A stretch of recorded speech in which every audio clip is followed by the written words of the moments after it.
The couple also had 2 young daughters. Everything had been going so well for Martin and the family. He had a great business going with meal and animal feeds. The business was absolutely flying, he said. My own son Seamus was best friends with Martin. He and all of us are devastated by what's happened. Martin Jr. had achieved national success as a young man in ploughing championships, but had given up competitive ploughing to concentrate on the family farm business. His grandfather Willie won numerous senior titles for ploughing, and the tradition was passed on down through the family. Willie Kehoe, a brother of world champion ploughman Martin SNR, is also renowned in the area for his sporting career and international Tuga for events.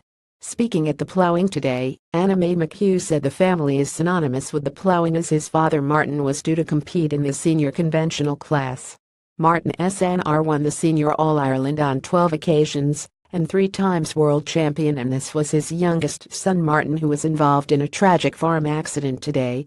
Ms. McHugh said the young farmer had also competed in the UNDER 21 class and was a former national champion himself. My deepest sympathy to his wife Carrie and his 3 children who are very young, said Mrs. McHugh. We are deeply saddened about that news because his father Martin was on the site here preparing for the competition. Anyone that speaks about ploughing, the first person that they mention is Martin Kehoe, as he was wonderful for encouraging the younger people to plough, and he had done a lot. His own 3 daughters competed in the farmerette class, she said. We are deeply saddened. Martin Kehoe SNR was coaching the UNDER 21 when he got the news, while his brother Willie John Kehoe was working on the Kehoe farming stand.